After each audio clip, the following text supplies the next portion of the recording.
Welcome to the Marvelous Middle Age Podcast, where midlife meets growth, purpose, and connection. A place where midlife is not something to survive, but a season to thrive.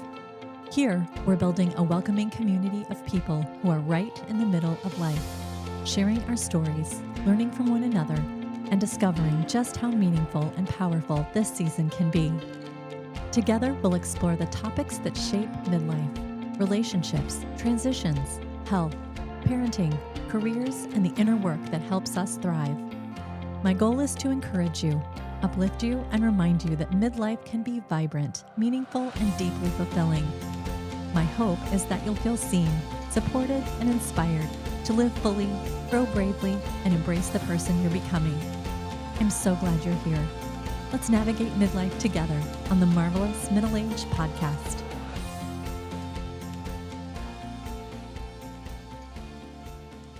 Welcome back to the Marvelous Middle Age Podcast. I'm your host, Nicole, and this week we're continuing our Enneagram and Relationship series, where we're exploring how each Enneagram type shows up in personal and professional relationships, and how understanding one another better can lead to deeper connection, healthier communication, and more grace for ourselves and others.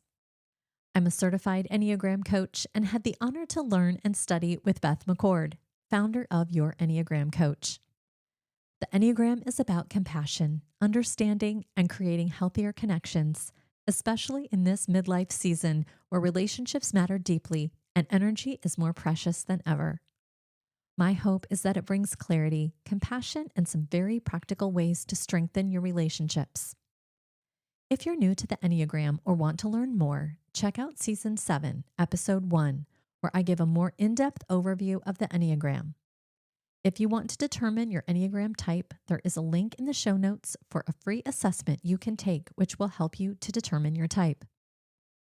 This week, we're learning about a type that is often deeply misunderstood, Enneagram Type 5, often called the Investigator or the Observer. Type 5s are thoughtful, insightful, and deeply perceptive. They see the world through analysis, curiosity, and understanding. But because they live so much in their own inner world, their relational needs are often overlooked or misunderstood by others. If you are a Type 5, you love a 5, work or lead a 5, this episode is for you. Let's take some time to understand what's really going on beneath the surface. At their core, Type 5s are driven by a desire to understand the world and feel capable within it. They are natural observers, gathering information, noticing patterns, and thinking deeply before acting or speaking. 5s tend to conserve their energy carefully and are very aware of their internal limits. 5s literally have an internal battery that needs to be recharged on a regular basis. At their healthiest, 5s are insightful and wise. They're curious and thoughtful. They're calm in crisis. They can be objective and fair-minded. And they can be deeply loyal once trust is established. But when they're stressed or unhealthy, 5s can withdraw or isolate. They can become emotionally detached and hoard their time, energy, or information. 5s can appear distant or unavailable and shut down under relational pressure. Understanding a 5 means recognizing that distance is not rejection. It's often protection. Every Enneagram type has a core longing, a core fear, and a core desire. Type 5's core longing is you are competent, you are capable, you have enough. They want to know they won't be overwhelmed or drained by life or by relationships. Their core fear is being helpless, incompetent, overwhelmed, or depleted. 5s fear being pulled into demands they don't have the internal resources to meet. And their core desire is to be capable and knowledgeable and self-sufficient. In relationships, this means 5s deeply value respect for their boundaries, autonomy and independence, thoughtful, meaningful connection, and they need time and space to recharge. If you look at a diagram of the Enneagram, it's a circle, and each type has another type on either side. Every Enneagram type is influenced by its neighboring numbers, known as wings. Wings are the seasoning to your type. They add dimension and more layers to your personality. Some types are evenly distributed between their wings, and some types lean more heavily one way or the other. Fives with a 4 wing are more emotionally attuned and creative. They can be deep thinkers with strong inner worlds and are often drawn to art, philosophy, or spirituality. But they can struggle with melancholy or feeling misunderstood. Fives with a 6 wing are more practical and security oriented. They're loyal, cautious, and analytical. They often excel in systems, research, or problem solving, but they can struggle with anxiety or overthinking. On the diagram of the Enneagram, you may notice that each number has an arrow pointing away from it and an arrow pointing towards it.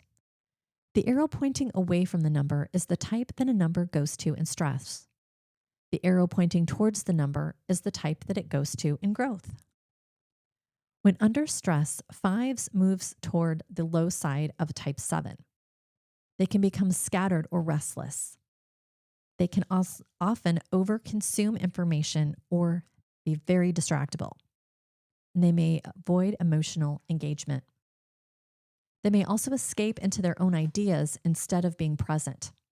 This can look like sudden busyness or emotional disengagement. In growth, 5s move towards the high side of a type 8. They can become more confident and embodied. They can be more comfortable sharing their voice and insights. They can take decisive action and engage relationally with strength and presence. A growing 5 learns that engagement doesn't equal depletion. If you've been listening to this season and finding yourself thinking, that sounds like me, or that explains someone I love, I want you to know you're not alone. The Enneagram is such a powerful tool for understanding ourselves and the people around us, not so that we can label or fix one another, but so we can meet ourselves and others with more compassion, patience, and grace. As a certified Enneagram coach, I work with individuals and teams who want to grow in self-awareness, strengthen their relationships, and navigate this season of life with more clarity and confidence. Whether you're exploring your own type, working through a transition, or part of a team wanting to communicate and collaborate more effectively, Enneagram coaching creates space to slow down, reflect, and grow together. If you feel a gentle nudge to go deeper, I'd love to connect with you. You can reach out to me on Instagram at Nicole Stute or email me at themarvelousmiddleagepodcast@gmail.com. There's no pressure, just a conversation. Because understanding ourselves changes the way we show up in the world, and that matters. And with that in mind, let's jump back into this week's episode. At their healthiest, 5 show up in relationship as loyal and steady partners or friends. They can be deep listeners and thoughtful responders, and they have a calm and grounding presence. They are very respectful of boundaries, and they can be honest and direct when they feel safe. 5s often express love through sharing knowledge or insights, offering practical help. They can be present in meaningful ways and protect the relationship from unnecessary drama. They may not be highly expressive emotionally, but their commitment runs deep. But when stressed or overwhelmed, 5s might withdraw emotionally or physically from relationships. They might even shut down communication and avoid conflict at all costs. They might even appear cold or disengaged. If they feel invaded by emotional demands, they may not show up well in relationship. They may silently think, I don't have the energy for this. This can be painful for partners or colleagues who need reassurance or emotional connection. If you're in relationship with a 5, here's some things you can do. Respect their need for space and autonomy, and give them time to process before responding. Ask them clear, direct questions, and appreciate their insights and thoughtfulness. Let them know what's expected without pressure. Here's some things that you can avoid. forcing emotional conversations, or taking their withdrawal personally. Don't overload them with last-minute demands, and don't assume that their silence means disinterest. With 5s, consistency builds trust. If you lead or work with a 5, communicate by being clear, calm, and concise. Give context and reasoning, and allow them time for preparation. And ask for their expertise. 5s love that.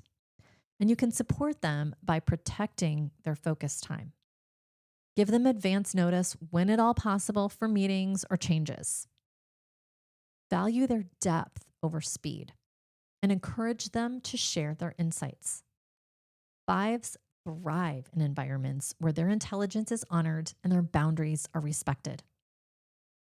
If you're a type 5 listening today, hear this. Your presence matters, not just your knowledge. And if you love or lead a 5, your patience and respect for their inner world builds incredible trust. Relationships with 5s are steady, thoughtful, and deeply loyal when we understand their need for space and connection. Thanks for being here today. If this episode resonated, share it with someone who loves or leads a type 5. Until next time, stay curious, stay compassionate, and keep showing up with grace. Thank you so much for being part of the Marvelous Middle Age Podcast community. I'd love for you to follow the show so new episodes land right in your feed. I'd be so grateful if you left a rating and a 5-star review on the podcast platform you listen on. It's a simple way to help others find the podcast. And if there's a topic you'd love to hear more about, I'd truly love to hear from you.